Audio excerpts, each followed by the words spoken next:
പ്രിയപ്പെട്ടവരെ, ലോകത്തിലെ ഏറ്റവും ഉന്നതനായ ചിന്തകൻ മഹാനായ കാൾ മാർക്സിന്റെ ഓർമ്മദിനമാണ് മാർച്ച് മാസം 14-ാം തീയതി. 1818 മെയ് മാസം 5-ാം തീയതി ജർമ്മനിയിൽ ജനിച്ച് ഒരു ചുരുങ്ങിയ കാലയളവ് കൊണ്ട് ലോകത്തെ മാറ്റിമറിക്കാൻ വേണ്ടിയുള്ള പുത്തൻ ആശയങ്ങൾ തൊഴിലാളി വർഗത്തിന്റെ മുന്നിൽ അവതരിപ്പിച്ച മഹാനായ ചിന്തകനായിരുന്നു കാൾ മാർക്സ്. ചരിത്രകാരന്മാർ ചരിത്രത്തെ വ്യാഖ്യാനിക്കുക മാത്രമാണ് ചെയ്തിട്ടുള്ളത്. നാം അതിനെ മാറ്റിമറിക്കാൻ നിലകൊള്ളുകയാണ് എന്ന് ഉച്ചൈസ്തരം പ്രഖ്യാപിച്ച ഏറ്റവും വലിയ ഫിലോസഫറാണ്, തത്വജ്ഞാനിയാണ് മഹാനായ മാർക്സ്. അദ്ദേഹത്തിന്റെ വ്യക്തിജീവിതത്തെ സംബന്ധിച്ച് ഇന്ന് ഏറെ ചർച്ച ചെയ്യുകയാണ്. ഞാൻ ഏറ്റവും അവസാനം തയ്യാറാക്കി അവതരിപ്പിച്ച പുസ്തകമാണ് മാർക്സിസ്റ്റ് സാമൂഹ്യ ശാസ്ത്രം. ഏകദേശം 210ഓളം വരുന്ന പേജുണ്ട്. ആ 210ഓളം വരുന്ന പേജിൽ ആദ്യത്തെ ഭാഗം ഏകദേശം 53 പേജ് മാർക്സിന്റെ വ്യക്തിജീവിതത്തെ സംബന്ധിച്ച് പ്രതിപാദിക്കാൻ വേണ്ടിയാണ് ശ്രമിച്ചിട്ടുള്ളത്. ഏറ്റവും കരുണാദ്രമായ ഒരു ജീവിതമാണ് മാർക്സ് നയിച്ചു വന്നത്. യഥാർത്ഥത്തിൽ മാർക്സിന്റെ ജീവിതത്തെ സംബന്ധിച്ച് മറ്റൊരവസരത്തിൽ ആദ്യാവസാനം പറയണം എന്ന് ഞാൻ ആഗ്രഹിക്കുകയാണ്. 1818 മെയ് മാസം 5-ന് ജനിച്ച മാർക്സും 1820 ജനിച്ച ഫ്രെഡറിക് ഏംഗൽസും കണ്ടുമുട്ടുന്നത് 1845-ലാണ്. രണ്ടുകൂട്ടരും രണ്ടുപേരും ഒരേ തൂവൽ പക്ഷികളായിരുന്നു. ആ കാലഘട്ടത്തിൽ ജർമ്മനിയിൽ സജീവമായി പ്രവർത്തിച്ചുകൊണ്ടിരുന്ന ഒരു സംഘടന നീതിമാന്മാരുടെ ലീഗ് എന്ന സംഘടനയാണ്. 1834 രൂപം കൊണ്ട നിരോധിക്കപ്പെട്ടവരുടെ ലീഗ് ഓഫ് ബേൺസ്, ആ സംഘടനയുടെ ആയുസ് 1840 വരെ ഉണ്ടായിരുന്നുള്ളൂ. പക്ഷെ അത് അസ്തമിക്കുന്നതിന് മുമ്പ് 1836 അതിലൊരു വിഭാഗം ആളുകൾ, ചിന്തകർ, നീതിമാന്മാരുടെ ലീഗ് എന്ന് പറയുന്ന സംഘടന ഉണ്ടാക്കി. അത് വിവിധ സങ്കേതങ്ങളിൽ, തൊഴിലാളി കേന്ദ്രങ്ങളിലും അല്ലാത്തിടത്തും യൂണിറ്റുകൾ രൂപീകരിച്ച് മുന്നോട്ട് കൊണ്ടുപോകാൻ വേണ്ടിയുള്ള പരിശ്രമം നടത്തിയിരുന്നു. അതിങ്ങനെ നന്നായി വിലസുന്ന കാലഘട്ടത്തിലാണ് 1845 മഹാനായ മാർക്സും ഏംഗൽസും കണ്ടുമുട്ടുന്നത്. ഇവർ വളരെ ബോധപൂർവം ആ നീതിമാന്മാരുടെ ലീഗിൽ പങ്കെടുക്കുകയും നീതിമാന്മാരുടെ ലീഗ് എന്ന് പറയുന്ന സംഘടന 1847 നവംബർ മാസം ആവുമ്പോഴേക്കും കമ്മ്യൂണിസ്റ്റ് ലീഗായി മാറുകയും ചെയ്യുകയാണ്. അതുവരെ നീതിമാന്മാരുടെ ലീഗ് എന്ന് പറയുന്ന സംഘടനയുടെ ലക്ഷ്യം എന്താ? ഒരു അഴകുഴമ്പൻ, നമ്മുടെയൊക്കെ ഭാഷയിൽ പറഞ്ഞാൽ അരാഷ്ട്രീയവാദത്തിൻ്റെതാകുന്ന ഒരു മുദ്രാവാക്യമായിരുന്നു. എല്ലാ മനുഷ്യരും സഹോദരന്മാരാണ്, ആർക്കും എവിടെയും പ്രസംഗിക്കാലോ. അങ്ങനെ ഒരു മുദ്രാവാക്യം ഉയർത്തിപ്പിടിച്ചുകൊണ്ടാണ് നീതിമാന്മാരുടെ ലീഗ് പ്രവർത്തിച്ചുകൊണ്ടിരുന്നത്. അവിടെയാണ് മാർക്സും ഏംഗൽസും കടന്നു കയറുന്നു. എല്ലാ മനുഷ്യരും എന്ന് പറഞ്ഞാൽ മനുഷ്യരെല്ലാം ഒരുപോലെയാണോ? അതിൽ പാവങ്ങളില്ലേ, പണക്കാരില്ലേ? അങ്ങനെ മനുഷ്യരുടെ ഇടയിലെ വർഗ വിഭജനത്തെ സംബന്ധിച്ച് മാർക്സും ഏംഗൽസും ആ നീതിമാന്മാരുടെ ലീഗ് എന്ന് പറയുന്ന സംഘടനയിൽ ആളുകളെ പഠിപ്പിക്കുകയാണ്. അതിനെ തുടർന്നാണ് എല്ലാ മനുഷ്യരും സഹോദരന്മാരാണ് എന്നത് മാറ്റിയിട്ട് workers of all countries unite എന്ന തരത്തിലേക്ക് ഒരു പുതിയ സംഘടന ഉണ്ടാവുകയാണ്. ആ പുതിയ സംഘടന നീതിമാന്മാരുടെ ലീഗ് ഉണ്ടായിരുന്നു. മാർക്സും ഏംഗൽസും ചേർന്ന് രൂപീകരിച്ചിരുന്ന ഒരു കമ്മ്യൂണിസ്റ്റ് കറസ്പോണ്ടൻസ് ഉണ്ടായിരുന്നു. ഇതെല്ലാം കൂടെ ചേർത്ത് അവർ രൂപീകരിച്ച സംഘടനയാണ് കമ്മ്യൂണിസ്റ്റ് ലീഗ് 1847. 1847 രൂപം കൊണ്ട കമ്മ്യൂണിസ്റ്റ് ലീഗിന് വേണ്ടിയാണ് മാർക്സും ഏംഗൽസും ആ സമിതി നിയോഗിച്ചതിന്റെ അടിസ്ഥാനത്തിൽ കമ്മ്യൂണിസ്റ്റ് മാനിഫെസ്റ്റോ തയ്യാറാക്കുന്നത്. ആ കമ്മ്യൂണിസ്റ്റ് മാനിഫെസ്റ്റോ എന്ന് പറയുന്ന ഗ്രന്ഥം നമ്മളെല്ലാവരും എത്ര എഡിഷനാണ്, എത്ര ഭാഷകളാണ്, ഈ പുസ്തകത്തിൽ ഇല്ലാത്തതായി വേറെ എന്തെങ്കിലും ഉണ്ടോ? ആ കമ്മ്യൂണിസ്റ്റ് മാനിഫെസ്റ്റോ എന്ന് പറയുന്ന ഗ്രന്ഥത്തിലൂടെ മാർക്സ് ലോകത്തിന്റെ വികാസത്തിന്റെ ചരിത്രം വ്യക്തമായും വരച്ച് കാണിക്കുകയാണ്. ഈ ഒന്നാമത്തെ അധ്യായം ബൂർഷകളും തൊഴിലാളികളും എന്ന് പറയുന്ന ഒന്നാമത്തെ അധ്യായത്തിൽ മാർക്സ് പറയുന്നത് നാളിതുവരെ നിലനിന്നിട്ടുള്ള സമൂഹത്തിന്റെ ചരിത്രം, മനുഷ്യന്റെ ചരിത്രം വർഗസമരത്തിന്റെ ചരിത്രമാണ് എന്നാണ്. വർഗസമര സിദ്ധാന്തം, ക്ലാസ് വാർ തിയറി ആദ്യമായി ലോകത്തിന്റെ മുന്നേ അവതരിപ്പിക്കുന്നത് സഖാവ് കാൾ മാർക്സ് ആണ്, ഏംഗൽസ് ആണ്. അത് 1847 ജനുവരി മാസം തയ്യാറാക്കിയ കമ്മ്യൂണിസ്റ്റ് മാനിഫെസ്റ്റോയിലൂടെ. എത്രയെല്ലാം പുസ്തകങ്ങൾ. മാർക്സിന്റെ ഇതിഹാസം എന്ന് പറയാൻ കഴിയുന്ന ഒരു പുസ്തകം മൂലധനമാണ്, ഡാസ് ക്യാപിറ്റൽ, 3 വോളിയം. അതിലൊന്നാമത്തെ വോളിയം മാത്രമാണ് മാർക്സിന് തയ്യാറാക്കി സമർപ്പിക്കാൻ കഴിഞ്ഞത്.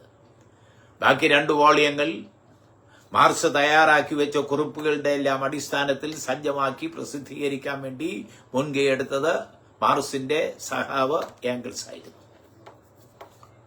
ഈ രണ്ടാളുകളും ചേർന്നാണ് ലോകത്തെ മാറ്റിമറിക്കാൻ വേണ്ടിയുള്ള പുത്തൻ ആശയങ്ങൾ ലോകത്തിന്റെ മുന്നിൽ സമർപ്പിച്ചത്. അതിൽ ഒരാളുടെ പേര് മാത്രം പറയുന്നത് അനൌചിത്യമാകും എന്ന് മാർക്സ് തന്നെ പറഞ്ഞു പോന്നിരുന്നതാണ്. ഇന്ന് മാർക്സും ഏംഗൽസും ആവിഷ്കരിച്ച സിദ്ധാന്തങ്ങളെ വളരെ പെട്ടെന്ന് നമ്മളെ പോലുള്ള ആളുകൾ അത് മാർക്സിസം അല്ലേ എന്നൊക്കെ പറയും. മാർക്സിസം തന്നെ.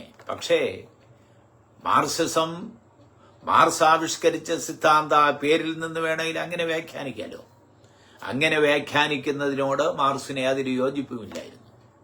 മാർക്സ് പറഞ്ഞു, ഇതെന്റേത് മാത്രമല്ല, എന്നോടൊപ്പം ആരുകൂടെയുണ്ട്? ഏംഗൽസ് കൂടെയുണ്ട്. മറുവശത്ത് ഏംഗൽസ് പറഞ്ഞെന്താ? മറുവശത്ത് ഏംഗൽസ് പറഞ്ഞത് ഇതെല്ലാം മാർക്സിന്റേതാണ്, ഞാൻ വെറും ഒരു പിന്നണി പാട്ടുകാരനാണ് എന്നാണ് ഏംഗൽസ് പറഞ്ഞത്. ഈ രണ്ടാളുകളും ചേർന്ന് ലോകത്തിന്റെ മുന്നിൽ അവതരിപ്പിച്ച ദർശനം, ലോകത്തെ നോക്കിക്കാണുന്നതിന് മാർക്സും ഏംഗൽസും ചേർന്ന് അവതരിപ്പിച്ച ദർശനത്തെയാണ്, തത്വശാസ്ത്രത്തെയാണ് നമ്മൾ ഇന്ന് മാർക്സിസം എന്ന് പറയുന്നത്. പക്ഷെ 1991 ഒരിക്കലും തകരില്ല എന്ന് കരുതി വച്ചിരുന്ന സോവിയറ്റ് യൂണിയൻ തകർന്ന് തരിപ്പണമായി പോയല്ലോ. അപ്പൊ ലോകത്തിലെ വലതുപക്ഷ പണ്ഡിതന്മാരെല്ലാവരും കൂടെ ചേർന്ന് ഇനി ഇതിന് രക്ഷയില്ല എന്ന് പറഞ്ഞു. മാർക്സിസത്തിന് രക്ഷയില്ല. മാർക്സിസം ലെനിനിസത്തിന് രക്ഷയില്ല എന്നാണ് പറഞ്ഞത്. എന്താന്ന് വെച്ചാൽ മാർക്സിസം ഒരു പരീക്ഷണശാല എന്ന നിലയിൽ ആദ്യമായി ആവിഷ്കരിച്ച് നടപ്പാക്കാൻ ശ്രമിച്ചത് റഷ്യയിലാണ്, സോവിയറ്റ് യൂണിയനിലാണ്, സഹാവ് ലെനിനാണ്. അതുകൊണ്ടാണ് മാർക്സിസത്തിന്റെ വികസിത രൂപം നമ്മൾ മാർക്സിസത്തിന്റെ കൂടെ ലെനിനിസം കൂടെ ചേർത്ത് പോരുന്നത്. അപ്പൊ മാർക്സിസം ലെനിനിസമാണ് ഇന്ന് തൊഴിലാളി വർഗത്തിന്റെ കലയും ശാസ്ത്രവും എന്ന നിലയിൽ നമ്മൾ ലോകത്തിന്റെ മുന്നിൽ അവതരിപ്പിക്കുന്നത്. മാർക്സ് തന്നെ പറഞ്ഞു, ഈ കമ്മ്യൂണിസ്റ്റ് മാനിഫെസ്റ്റോയിൽ അടിസ്ഥാനപരമായ കാര്യങ്ങൾ മാത്രമേ ഞങ്ങൾ അവതരിപ്പിച്ചിട്ടുള്ളൂ. പക്ഷേ മാർക്സ് മരിച്ചതിന് ശേഷമാണ് ഏംഗൽസ് എഴുതിയ മുഖവുരയിൽ അതിനെ സംബന്ധിച്ച് ഏംഗൽസ് നന്നായി പറഞ്ഞു വച്ചിട്ടുണ്ട്. അതിൽ ഏംഗൽസ് തന്നെ പറഞ്ഞിട്ടുള്ള എന്താന്ന് വെച്ചാൽ ഇനി ഈ മാനിഫെസ്റ്റോയെ മാറ്റാൻ ആർക്കും കഴിയില്ല എന്നാണ്. എന്താന്ന് വെച്ചാൽ അതൊരു ശാസ്ത്രം എന്ന നിലയ്ക്ക് മുഴുവൻ ആളുകളും അംഗീകരിച്ചു കഴിഞ്ഞു, അതുകൊണ്ട് ഇതിനെ ഇനി മാറ്റാൻ കഴിയില്ല എന്ന് ഒരു മാനിഫെസ്റ്റോ, ഈ മാനിഫെസ്റ്റോയിൽ അതിന്റെ ആമുഖത്തിൽ ഏംഗൽസ് തന്നെ പറഞ്ഞു വെച്ചിട്ടുണ്ട്. അപ്പൊ ഈ മാർക്സും ഏംഗൽസും ചേർന്ന് ആവിഷ്കരിച്ച സിദ്ധാന്തം, പ്രധാനപ്പെട്ട ഒരു സിദ്ധാന്തം എന്ന് പറഞ്ഞാൽ ഏത് തന്നെ വർഗസമര സിദ്ധാന്തമാണ്. വർഗങ്ങളെ സംബന്ധിച്ച് ആദ്യം പറയുന്ന ആരാ? ഇപ്പൊ നമുക്കറിയാലോ, സോവിയറ്റ് യൂണിയൻ തകർന്നുപോയി. മാർക്സിസത്തിനെതിരായി ലെനിനിസത്തിനെതിരായി ലോകത്തിലെ വലതുപക്ഷ പണ്ഡിതന്മാർ പ്രചണ്ഡമായ പ്രചാരണം സംഘടിപ്പിച്ചു. അപ്പോഴൊക്കെ മാർക്സിസം പഠിക്കുകയും പഠിപ്പിക്കുകയും അതിന് ശ്രമം നടത്തിക്കൊണ്ടിരുന്ന ആളുകളൊക്കെ പറഞ്ഞെന്താന്ന് വെച്ചാൽ ഇതിന് തകർച്ചയൊന്നും ഉണ്ടാവില്ല. എന്താന്ന് വെച്ചാൽ മാർക്സിസം സയൻസ് ആണ്, സയൻസിന് തളർച്ചയുണ്ടാവും. സയൻസിന് തളർച്ചയില്ലല്ലോ, അത് വളർച്ച മാത്രമല്ലേ ഉള്ളൂ. 1807 മുൻപ് ജോൺ ഡാൾട്ടൺ എന്ന് പറയുന്ന സയന്റിസ്റ്റ് വന്ന് ഒരു പദാർത്ഥത്തിലെ ഏറ്റവും ചെറിയ കണിക ആറ്റമാണ് എന്ന് പറയുന്നതിന് മുൻപ് മാറ്ററിനെ സംബന്ധിച്ച്, പദാർത്ഥത്തെ സംബന്ധിച്ച് നമ്മൾ പഠിക്കുകയും പഠിപ്പിക്കുകയും ചെയ്തിരുന്ന എന്താ? കണാരൻ. ആ കണാദൻ പറഞ്ഞു വെച്ചത് പദാർത്ഥത്തിന്റെ മൂലം എന്ന് പറയുന്നത്, അടിസ്ഥാനം എന്ന് പറയുന്നത് തന്മാത്ര എന്നല്ലേ? ആ തന്മാത്രയാണ് 1807 ആയപ്പോഴേക്കും ജോൺ ഡാൾട്ടന്റെ അടിസ്ഥാനത്തിൽ ആറ്റമായി മാറിയത്. വീണ്ടും ഒരു നൂറ്റാണ്ട് കഴിഞ്ഞപ്പോ 1807 എന്നത് 1911 ആയപ്പോഴേക്കും സർ ലോർഡ് റൂദർഫോർഡ് ആറ്റത്തിന്റെ ഘടനയെ സംബന്ധിച്ച് വിശദീകരിക്കുകയാണ്. ഒരു നൂറ്റാണ്ട് കഴിഞ്ഞപ്പോ റൂദർഫോർഡിന്റെ ആറ്റം മാതൃക കുറെ കഴിയുമ്പോ നീൽ ബോർ എന്ന് പറയുന്ന മറ്റൊരാൾ വന്ന് അതിനെ മോഡിഫൈ ചെയ്യുകയാണ്. ഇന്ന് ക്വാണ്ടം മെക്കാനിക്സും ക്വാണ്ടം സയൻസും ഒക്കെ വളർന്ന് വിലസിയല്ലേ. അപ്പൊ ഞാൻ പറഞ്ഞു വരുന്നത് എന്താന്ന് വെച്ചാൽ, പണ്ടുകാലത്തെ പദാർത്ഥത്തിന്റെ അടിസ്ഥാനം എന്ന് പറയുന്ന തന്മാത്ര ഇങ്ങനെ മാറി മാറി മാറി മാറി എന്തുമാത്രം ഉന്നതങ്ങളിൽ എത്തിയിരിക്കുന്നു. അതുപോലെ 1848 ജനുവരി മാസം മാർക്സും ഏംഗൽസും തയ്യാറാക്കിയ കമ്മ്യൂണിസ്റ്റ് മാനിഫെസ്റ്റോയും അതിലൂടെ ഇവർ ആവിഷ്കരിച്ച സിദ്ധാന്തങ്ങളും ഇന്ന് ലോകത്താരെല്ലാം വ്യാഖ്യാനിച്ചിരിക്കുകയാണ്. മാർക്സിസം ലെനിനിസമായി. ചൈന എന്ന് പറയുന്ന രാഷ്ട്രത്തിൽ വിപ്ലവം നടത്തുന്നതിന് നേതൃത്വം കൊടുത്ത മാവോ ഈ മാർക്സിസത്തെ ചൈനയ്ക്ക് അനുസൃതമായി നടപ്പാക്കാൻ വേണ്ടിയുള്ള പരിശ്രമം നടത്തിയില്ലേ? അപ്പൊ ചൈനയിൽ ചെന്നപ്പോ മാർക്സിസം അതിന്റെ കൂടെ ഹൈഫൺ എന്തായി? മാവോയിസമായില്ലേ? മാർക്സ് തന്നെ പറഞ്ഞു വച്ചിരുന്ന ആശയങ്ങൾ അത് വികസിപ്പിക്കാൻ വേണ്ടിയുള്ള പരിശ്രമം പിൽക്കാലത്ത് നടത്തിയത് ഇറ്റാലിയൻ കമ്മ്യൂണിസ്റ്റ് പാർട്ടിയുടെ ജനറൽ സെക്രട്ടറി ആയിരുന്ന അന്റോണിയോ ഗ്രാംഷി അല്ലേ? ആ വലതുപക്ഷ ഫാസിസ്റ്റ് കോടതി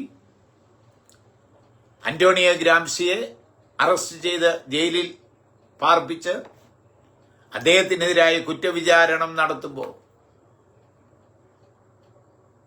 മുസോളിനിക്ക് വേണ്ടി മുസോളിനിയുടെ പട്ടാള കോടതിയിൽ അവർക്ക് വേണ്ടി വാദിക്കാമെന്ന പ്രോസിക്യൂട്ടർ അവസാനം ഉപസംഹരിച്ചുകൊണ്ട് പറഞ്ഞത്, ഈ കമ്മ്യൂണിസ്റ്റ് ചെറ്റയുടെ തലച്ചോറ് 20 വർഷം പ്രവർത്തിക്കാതിരിക്കണമെന്നാണ്. അവർ 20 വർഷം അന്റോണിയോ ഗ്രാംഷിയെ ശിക്ഷിച്ച് ജയിലിലടച്ചില്ലേ? പൊതുവെ അസുഖബാധിതനായിരുന്ന, ഒട്ടേറെ ബുദ്ധിമുട്ടുണ്ടായിരുന്ന അന്റോണിയോ ഗ്രാംഷിയെ കുറെ കഴിയുമ്പോൾ മോചിപ്പിക്കുകയും അകാലത്തിൽ അദ്ദേഹം പൊരിഞ്ഞു പോവുകയും ചെയ്തു.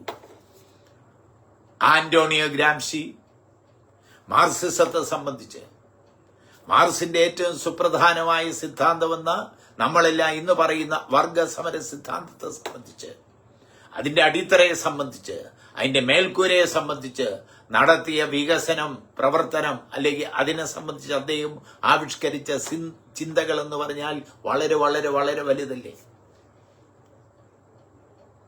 ഒട്ടേറെ മാർക്സിസത്തെ വികസിപ്പിച്ച പണ്ഡിതന്മാരെ സംബന്ധിച്ച് നമുക്ക് പറയാൻ കഴിയും. ഇന്നിപ്പോ നമ്മുടെ വിഷയം അതല്ലാത്തത് കൊണ്ട് ഞാൻ പറയുന്നില്ല. അപ്പൊ ഞാൻ പറഞ്ഞ ഒറ്റ കാര്യമേ ഉള്ളൂ. വലതുപക്ഷ പണ്ഡിതന്മാർ സോവിയറ്റ് യൂണിയൻ തകർന്നപ്പോ ഇതിനെതിരായി പ്രചാരണം സംഘടിപ്പിച്ചതുപോലെ മാർക്സിസം ഒന്നും ഒരിക്കലും പഴഞ്ചനാവില്ല. എന്തുകൊണ്ട് പഴഞ്ചനാവില്ല? ഇത് സയൻസാണ്. സയൻസിന് വളർച്ച മാത്രമേ ഉള്ളൂ. അതിങ്ങനെ വളർന്നുകൊണ്ടിരിക്കുകയാണ്. ഏത് ചെറിയ ശാസ്ത്ര സത്യം നമ്മൾ പറയുമ്പോഴും, ഇപ്പൊ സാധാരണ 6ാം ക്ലാസ്സിലും 7ാം ക്ലാസ്സിലുള്ള കുട്ടികളടക്കം പഠിപ്പിച്ചു പോരുകയാണ്, ഹൈഡ്രജനും ഓക്സിജനും ചേരുമ്പോൾ ജലം കിട്ടും. അത് വെറും ഒരു സിദ്ധാന്തമാണ്. ഹൈഡ്രജനും ഓക്സിജനും ചേരുമ്പോൾ ജലം കിട്ടുമോ?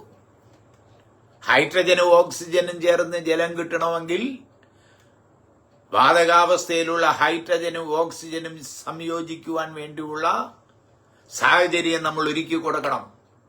അതിനുവേണ്ടിയുള്ള ഊഷ്മാവ് പരിപാലിക്കണം, അതിനുവേണ്ടിയുള്ള മർദ്ദം പരിപാലിക്കണം. എങ്കിൽ മാത്രമേ ഹൈഡ്രജനും ഓക്സിജനും ചേർന്ന് ജലം കിട്ടൂ. അത് തന്നെയാണ് മാർക്സിസം. മാർക്സിസം ശരിയായ രീതിയിൽ പ്രയോഗിക്കണം. എങ്ങനെ പ്രയോഗിക്കണം? അതാത് രാജ്യത്തിന്റെ സാഹചര്യമനുസരിച്ച് പ്രവർത്തിക്കണം, പ്രാവർത്തികമാക്കണം. അതാണ് മാർക്സ് പറഞ്ഞത്. അതാണ് പറഞ്ഞത് മാർക്സിസം എന്ന് പറഞ്ഞാൽ പ്രയോഗത്തിന്റെ സിദ്ധാന്തമാണ്. പ്രയോഗത്തിന്റെ സിദ്ധാന്തമാണ്. അപ്പോ പ്രയോഗത്തിന്റെ സിദ്ധാന്തം എന്ന നിലയിൽ മാർക്സ് ആവിഷ്കരിച്ച സിദ്ധാന്തങ്ങളിൽ പ്രധാനമായത് എന്താ? വർഗസമര സിദ്ധാന്തം തന്നെ. നാളിതുവരെ നിലനിന്നിട്ടുള്ള സമൂഹത്തിന്റെ ചരിത്രം വർഗസമരത്തിന്റെ ചരിത്രമാണ്. മാർക്സ് പറഞ്ഞില്ലേ, മനുഷ്യന്റെ വികാസത്തിന്റെ ചരിത്രം നോക്കിയാൽ ആദ്യത്തെ സ്റ്റേജ്, ആദ്യത്തെ ഘട്ടം എന്ന് പറയുന്നത് എന്താ? പ്രാകൃത കമ്മ്യൂണിസമാണ്. അതൊരു വർഗരഹിത സമൂഹമല്ലേ? പഞ്ചഘട്ട സിദ്ധാന്തം എന്നല്ലേ നമ്മൾ പറയുക. പിന്നെ അടിമത്തം വരിയില്ല, അടിമയും ഉടമയും ഉണ്ടായില്ലേ? ഫ്യൂഡലിസം വന്നു, ജന്മിയും കുടിയാനും ഉണ്ടായില്ലേ? അത് കഴിഞ്ഞ് 16-ാം 17-ാം നൂറ്റാണ്ടെല്ലാം കഴിഞ്ഞ് വ്യാവസായിക വിപ്ലവം കഴിഞ്ഞതോടുകൂടി മുതലാളിത്തം വരികയാണ്. മുതലാളിയും തൊഴിലാളിയും ഉണ്ടാവുകയാണ്. വിപരീതങ്ങൾ, രണ്ടു വർഗങ്ങൾ, അതെല്ലാത്തിലും ഉണ്ട്. ഈ വിപരീതങ്ങൾ എല്ലാത്തിലും ഉണ്ട് എന്ന് കണ്ടുപിടിക്കുന്നത് മാർക്സാണ്. ഇന്നലെ ഹെഗലിന്റെ ദിനമായിരുന്നു. ഹെഗൽ അതിനെ സംബന്ധിച്ച് പറഞ്ഞു വച്ചിരുന്നതാണ്. ഹെഗൽ മാർക്സിന്റെ അധ്യാപകനായിരുന്നു. അപ്പോൾ വൈദ്യുതിയിൽ പോസിറ്റീവ് നെഗറ്റീവ് ഉള്ളതുപോലെ, കാന്തത്തിൽ നോർത്ത് പോളും സൗത്ത് പോളും ഉള്ളതുപോലെ, ഇന്നത്തെ സമൂഹത്തിലെ വിപരീതമാണ് തൊഴിലാളിയും മുതലാളിയും. ഈ തൊഴിലാളിയും മുതലാളിയും സദാ ഏറ്റുമുട്ടിക്കൊണ്ടിരിക്കും. ഇപ്പോ ഒന്നും നടക്കുന്നില്ലല്ലോ. ഇതെല്ലാം അതിന്റെ ഭാഗം തന്നെ. ആ തൊഴിലാളിയും മുതലാളിയും സദാ ഏറ്റുമുട്ടിക്കൊണ്ടിരിക്കും. ആ ഏറ്റുമുട്ടലിനെയാണ് നമ്മള് എന്ത് പറയുന്നത്? വർഗസമരം എന്ന് പറയുന്നത്. എന്ത് സിമ്പിളാണ്. അപ്പൊ ഈ വർഗസമരം എപ്പോഴെങ്കിലും നിലയ്ക്കൂ?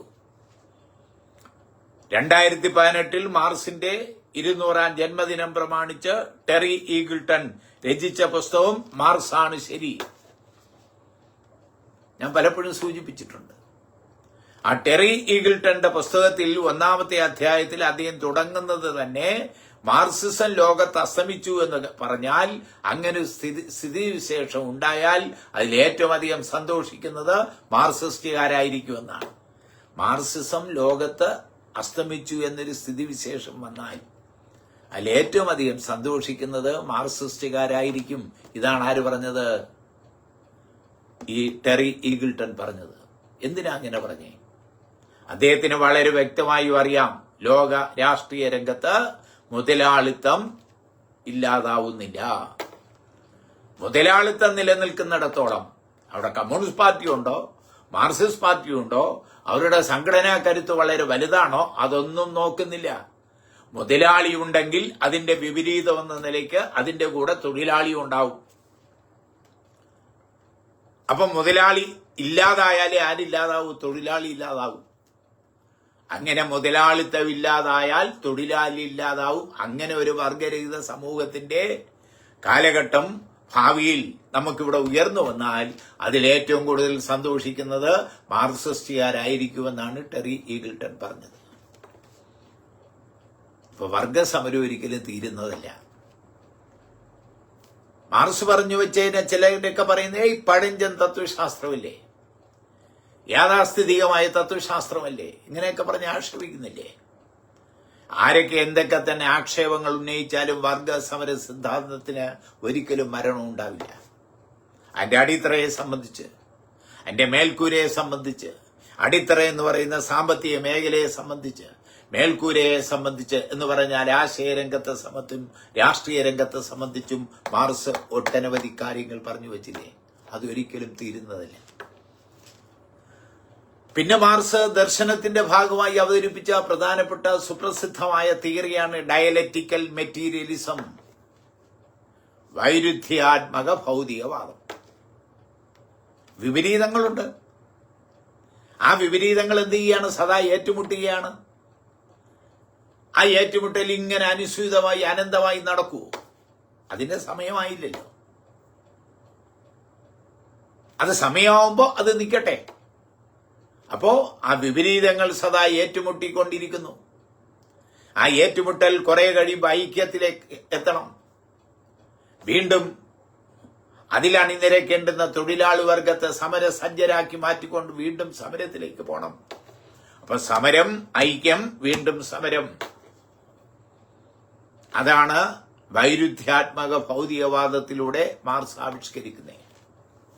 പ്രപഞ്ചത്തെ സംബന്ധിച്ച്, പ്രപഞ്ചത്തിന്റെ വിപരീതങ്ങളെ സംബന്ധിച്ച്, പ്രപഞ്ചത്തിന്റെ ചലനാത്മകതയെ സംബന്ധിച്ച് എല്ലാം വളരെ കണിശമായി പറഞ്ഞത് മാർക്സ് ആയിരുന്നു.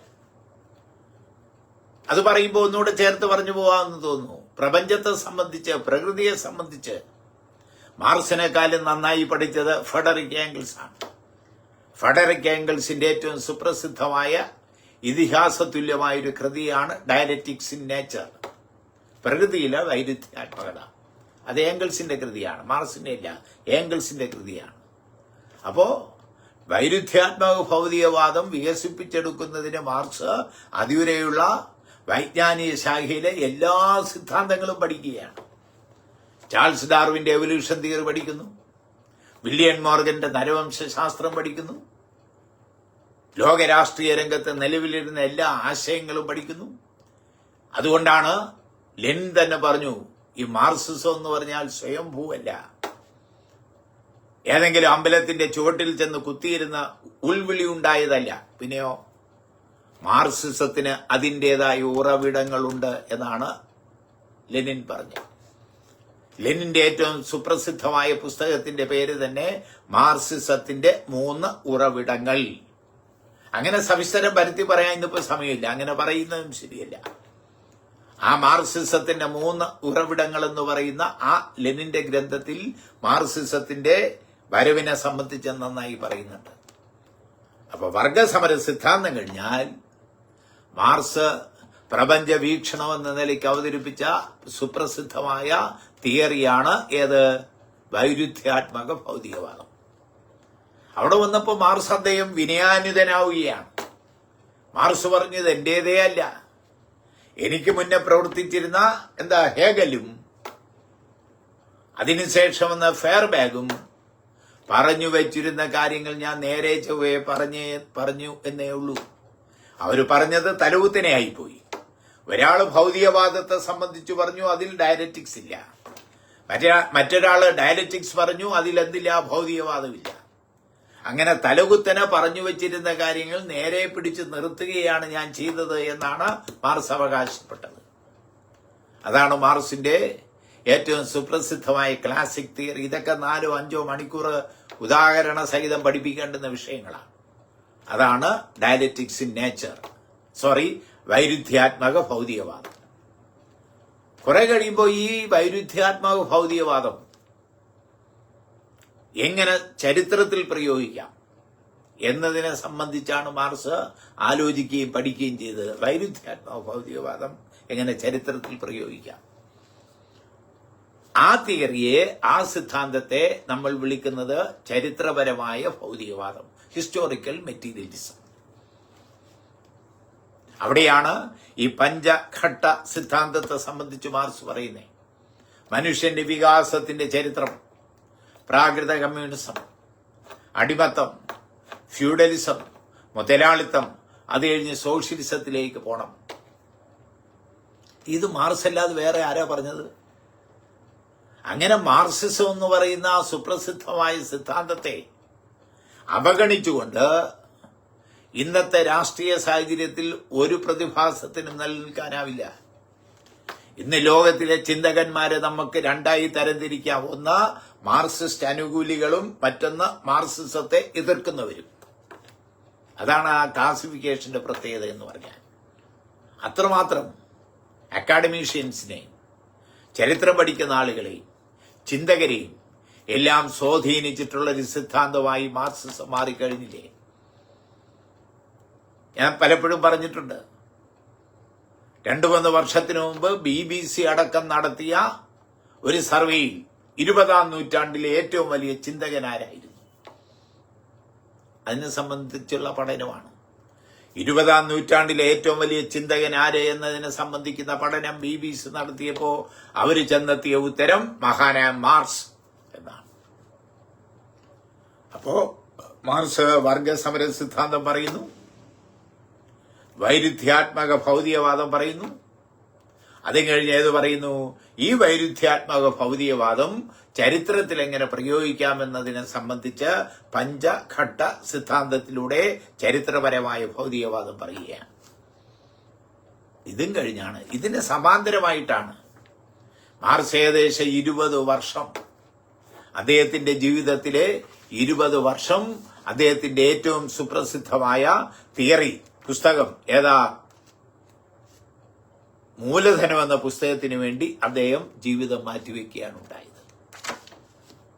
ഉൽപാദനത്തെ സംബന്ധിച്ച്, ഉൽപാദന ഉപകരണങ്ങളെ സംബന്ധിച്ച്, ഉൽപാദന ഉപാധികളെ സംബന്ധിച്ച്, ഉൽപാദന ബന്ധങ്ങളെ സംബന്ധിച്ച്, അതിന്റെ മാറ്റത്തെ സംബന്ധിച്ച് ഇതെല്ലാം വളരെ കണിശമായി പഠിച്ചാണ് മാർക്സ് മൂലധനം എന്ന് പറയുന്ന ഇതിഹാസ തുല്യമായ പുസ്തകത്തിന്റെ 1ാം വോളിയം തയ്യാറാക്കുന്നത്.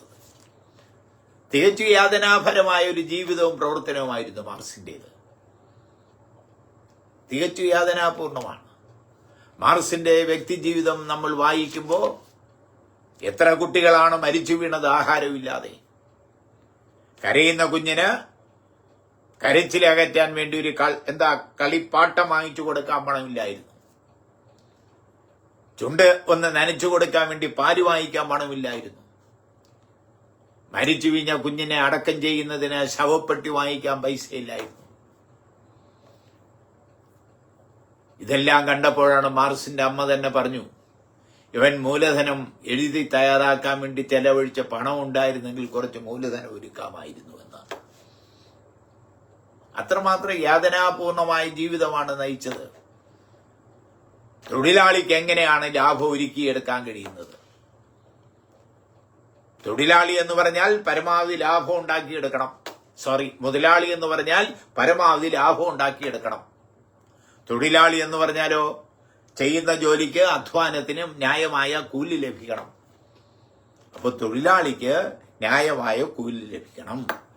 മുതലാളിക്ക് എന്ത് വേണം? നല്ല ലാഭം കിട്ടണം. അതിന് കൂലി കുറയ്ക്കാം. ഇതാണ് വിപരീതം. അപ്പൊ തൊഴിലാളിക്ക് കൂലിയും വേണം, മുതലാളിക്ക് ലാഭവും വേണം. ലാഭം കിട്ടണമെങ്കിൽ കൂലി കുറയ്ക്കാം. ഈ വിപരീതങ്ങൾ സദാ ഏറ്റുമുട്ടുമെന്നാണ് മാർക്സ് പറഞ്ഞത്. എങ്കിലും ഈ മുതലാളിക്ക് എങ്ങനെയാ ലാഭം ഉണ്ടാക്കാൻ കഴിയുന്നേ?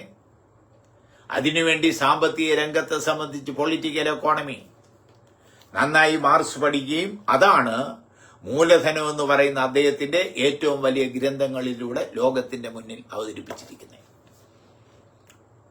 അതിന്റെ വിശദാംശങ്ങളിലേക്ക് ഞാൻ പോകുന്നില്ല. തീർച്ചയായും ഇന്ന് മാർക്സിന്റെ ഓർമ്മദിനമെന്ന നിലയിൽ മാർക്സിനെ സംബന്ധിക്കുന്ന ഇത്തരത്തിലുള്ള ഒരു അവബോധം ഉണ്ടാക്കി വെച്ചുകൊണ്ട്, ഇലക്ഷനാണ് ഇനിയിപ്പോൾ വരുന്ന മാസം, നമുക്ക് കഴിയുമെന്ന് തന്നെ അറിയില്ല. എങ്കിലും കഴിഞ്ഞാൽ അല്ലെങ്കിൽ ഇലക്ഷൻ കഴിഞ്ഞിട്ടായാലും മാർക്സിസത്തെ സംബന്ധിച്ച് നമ്മുടെ സുഹൃത്തുക്കളോട് സംസാരിക്കാൻ വേണ്ടിയുള്ള അവസരം നേരത്തെ ഞാൻ തേടിയിട്ടുണ്ട്.